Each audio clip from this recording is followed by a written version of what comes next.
Hello hi everyone, आप सब कैसे हो। मैं उम्मीद करता हूं कि आप सब अच्छे होंगे। दोस्तों, कई बार से हमारे जो भी पिछले क्लास में जो बच्चे हमारे सिलेक्शन लिए थे उन लोगों को कई बार से बस मैं तो पीडीएफ ही प्रोवाइड करा रहा था। उन लोग की जिद थी कि सर आप बिल्कुल क्या करिए, थोड़ा भी हम लोग कुछ हिंट कर दीजिए। बिल्कुल देखेंगे ध्यान से, आज से हमारी जो क्लासेस है एकदम बिल्कुल कंटिन्यू रहेगी। जैसे कि मैंने बताया था, एयरफोर्स हमारी जो अग्निवीर की है, इंग्लिश सिलेबस हमारा है, ठीक है। तो इसके बारे में हम लोग बिल्कुल जिक्र करेंगे, जैसे कि क्या क्वेश्चन किस तरीके से इंग्लिश से पूछे जाते हैं, सारे टॉपिक मैंने मेंशन किया है। यहाँ पे मैं आपको वन बाय वन करके क्या कर रहा हूँ, सारे टॉपिक को यहाँ पे मैं समझा दे रहा हूँ। जैसे कि देखिए ध्यान से, ये फिलर्स पहले नंबर पे क्या है, फिलर्स है। अच्छा, फिलर्स में ये फिलर्स तो हमारे, लेकिन फिलर्स में क्वेश्चन कैसे पूछे जाते हैं, फिलर्स में क्या पूछ सकता है।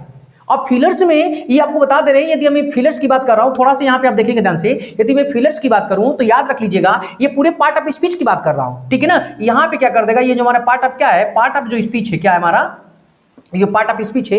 अब वहां पे वर्ब से गलती करेगा, ठीक है, कि आपका एडजेक्टिव से गलती करेगा, कि नाउन से गलती करेगा, कि प्रोनाउन से गलती करेगा, क्या गलती करेगा, या वहां पे क्या फीलिंग करने के लिए आपको दे देगा, कि कंजंक्शन दे दे। हो सकता है कि शायद क्या कर दे, यहां पे सबसे सारी चीजें ना देकर क्या दे दे, आपको प्रीपोजिशन से दे दे, क्या कर दे, आपको प्रीपोजिशन से दे दे।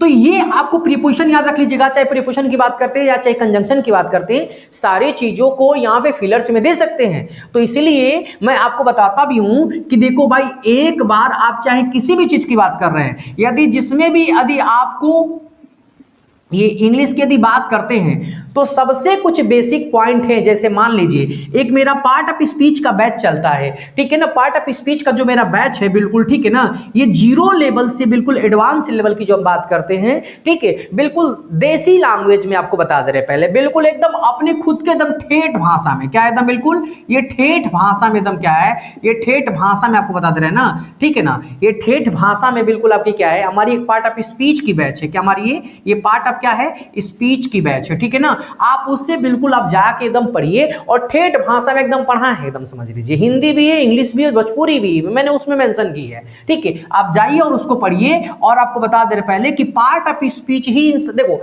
ये सारे जितने भी टॉपिक लिखे ना, सारा का सारा टॉपिक एकदम ले लो, जो भी हमारे अंग्रेजी है, ठीक है, एकदम सबका सब क्या है, पार्ट ऑफ स्पीच है। पार्ट ऑफ स्पीच आ रही है तो आप सारे क्वेश्चन को समझोगे क्या है। सपोज मैं यहाँ पे अभी सपोज मैं यहाँ पे इधर लिख दिया राम इज क्या, इधर मैं यदि गुड बॉय कर दिया, ठीक है, इधर मैं क्या कह दिया, छोटा सा सेंटेंस है, राम इज गुड बॉय मैंने कह दिया, ठीक है। आप क्या करोगे बता दो, राम इज गुड बॉय में अब पूछ ही दे हम कि राम क्या है, तो क्या बोलोगे, बोलोगे नाउन है, कहां से आएगा, पार्ट ऑफ स्पीच आएगा। इज क्या है, कहां है, वर्ब है, कहां से आएगा, पार्ट ऑफ स्पीच आएगा। ए हमारा क्या है, बोलोगे आर्टिकल है, तो भाई आर्टिकल भी तो किसके लिए काम करता है, नाउन के लिए, तो एडवर्ब के लिए, यही तो हमारा, तो भी पार्ट ऑफ स्पीच के अंतर्गत भी आ जाएगा, ठीक है। ऐसे तो मॉडर्न इंग्लिश ग्रामर में 8 पार्ट ऑफ स्पीच होते हैं, लेकिन मॉडर्न इंग्लिश ग्रामर में 9 पार्ट ऑफ स्पीच होते हैं, जिसको आर्टिकल को भी हम लोग शामिल कर लेते हैं, ठीक है। अब एडजेक्टिव यदि गुड है, एडजेक्टिव कहां से, पार्ट ऑफ स्पीच, इधर बॉय है, कहां से, पार्ट ऑफ स्पीच, तो सब कुछ तो पार्ट ऑफ स्पीच ही है, तो फीलिंग तो हमारी पार्ट ऑफ स्पीच में आ जाएंगी, ठीक है। चलिए हम बात कर रहे हैं आप लोग को वन बाय वन करके, ठीक है ना। अब आज हमारे क्या एडवर्ब है, हमारे एडवर्ब से हमारे क्या होते हैं, जैसे सर्टेनली है, स्लोली है, ये हमारे ऐसे से एडवर्ब से हमारे रिमूव टू भी पूछ दिए जाते हैं, ठीक है। तो इन सब चीजों को ध्यान देखना है। पैराग्राफ कंप्लीशन का मतलब क्या है, पैसेज से हमारे क्वेश्चन पूछे जाते हैं। मैंने आपको कई बार बताया भी है कि पैसेज से कैसे क्वेश्चन, देखिए पैसेज का क्वेश्चन करने के लिए सबसे आसान तरीका, सबसे पहले आप पैसेज को क्या करो, पढ़ो। पैसेज से जो भी हमारे हार्ड वर्ड होते हैं 2 बार 3 बार बिल्कुल पहले नंबर पे एकदम बिल्कुल एकदम स्लो मोशन में, दूसरी बार में थोड़ा सा फास्ट फ्यूरियस कर लो। जो आपको हार्ड वर्ड लगते हैं उन हार्ड वर्ड को क्या करो, थोड़ा सा वहां पे मेंशन करके किया करो, ठीक है ना। ये चीज आपको याद होनी चाहिए भाई, ठीक है। हमारी वो पैसेज टेंस की बात करते हैं, ठीक है ना, पहला हो गया, दूसरा तीसरा भी देख लिए। टेंस की यदि हम बात करते हैं, टेंस आपको जानते हो कि अभी क्या है, ये प्रेजेंट हो जाएगा, दूसरा क्या हो जाएगा, ये पास्ट हो जाएगा, और तीसरा क्या है हमारा ये फ्यूचर। ये तीनों में टेंस की बात करते हैं। तो सिर्फ इसकी परिभाषा जानने से, कोई नाम मात्र परिभाषा जानने से थोड़ी कोई मतलब है, क्योंकि परिभाषा थोड़ी नहीं हमको पूछना भाई, परिभाषा यहाँ से इसके बारे में डीप जानना होता है। और याद रखो इसमें ना एडवर्ब बहुत ज्यादा आपको अचंभित करता है। टेंस में टेंस को यदि कह दिया जाए थोड़ा सा डीप यदि करता है, सोचने पे मजबूर कर देगा, तो ये एक्स्ट्रा जो हमारे वर्ड होते हैं ना, ठीक है।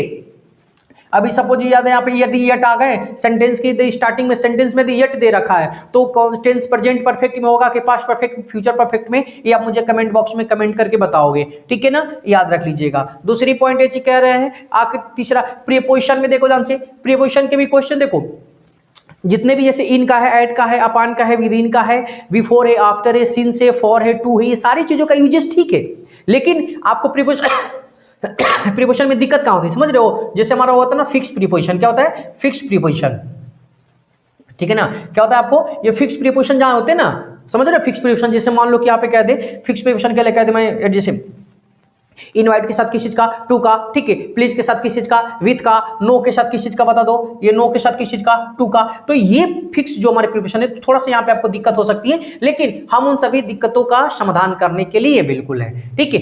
एडजेक्टिव की यदि बात करते हैं, ये भी हमारा पार्ट ऑफ स्पीच है। एडजेक्टिव से आपको बता दें, डिग्री हमारा समझते हो, ठीक है ना? डिग्री के क्वेश्चन आपको हमेशा ही पूछे जाते हैं, जैसे डिग्री डिग्री में हमारा क्या है? जैसे पीडी है, सीडी है और क्या हमारा? एसडी है, समझे?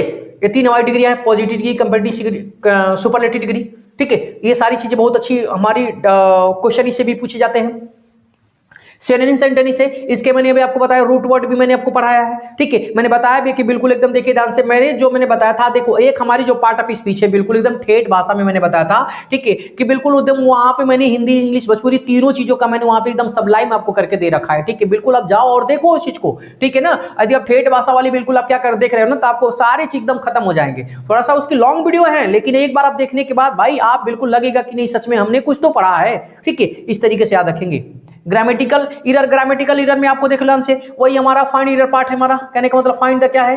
फाइंड द एरर पार्ट है, फाइंड द एरर पार्ट, ठीक है। फाइंड द एरर पार्ट में हमारा क्या होता है भाई? फाइंड द एरर पार्ट में आपको याद रख रहे हो, फाइंड द एरर पार्ट में हम ये चीज बात करते हैं, तो यहाँ पे कहाँ दे देगा गलती? ये पार्ट ऑफ स्पीच के हिस्से में कहीं भी देगा, पार्ट ऑफ स्पीच में क्या करेगा? पार्ट ऑफ स्पीच के किसी भी हिस्से में क्या कर देगा? वो गलती दे देता है, ठीक है। हमको यहाँ पे फाइंड आउट करना पड़ता है। इसके लिए भी मैंने आपको पार्ट ऑफ स्पीच से बताया था कि कुछ तरीके से क्वेश्चन हमारे करने, ये हमारे यहाँ से आ जाएंगे, ठीक है। डिटरमाइनर में आप समझोगे, डिटरमाइनर में यदि हम बात करते हैं तो डिटरमाइनर में सिर्फ आप क्या करोगे? ये दिस और दैट से कोई लेना देन, दिस दैट और समझोगे दीज और क्या, ये दो से नहीं है भाई। दिस डिटरमाइनर में आपको समझ लो फ्यू भी आता है, ठीक है ना। ए फ्यू भी आता है, क्या होता है? A few. उसके बाद क्या होता है? ये वेरी फ्यू, क्या? वेरी फ्यू भी होगा, क्या होगा? वेरी फ्यू होगा। लिटिल भी होगा, क्या होगा? ए लिटिल भी होगा। ए लिटिल भी होगा, क्या होगा? ए लिटिल भी होगा। और उसके बाद भाई ये द लिटिल भी होगा, क्या होगा? ये द लिटिल भी, द लिटिल भी होंगे, ठीक है ना। यहाँ पे समझ लो ये मेनी भी होंगे, ए मेनी भी होंगे, ठीक है। एवरी भी होगा, ठीक है। सम भी होंगे। ये सारे हमारे क्या हो जाएंगे? डिटरमाइनर के थ्रू आ जाएंगे, ओके। यहाँ तक हमारी टॉपिक देख लिया आप लोगों ने, ठीक है।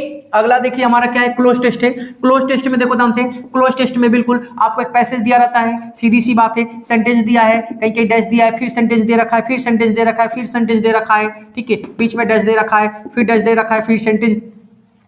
एक पैसेज होता है और उस पैसेज से क्या होते हैं? हमारे पैसेज में कहीं कहीं आपको फिलिंग द ब्लैंक्स होती है, ठीक है ना। फिलिंग द ब्लैंक क्या होती है? कुछ फिलिंग द ब्लैंक होती है, जैसे मैंने यहाँ पे आपको दिखा दिए, ठीक है। आपको मैंने यहाँ पे दिखा दिए, पूरी सेंटेंस हमारी पूरी लाइनें हो जाएंगी, ठीक है ना। जैसे मैंने यहाँ पे लिख देगा A B C D E और क्या, यहाँ पे 6 जगह आपको फिलिंग करने के लिए, भरने के लिए दे देगा।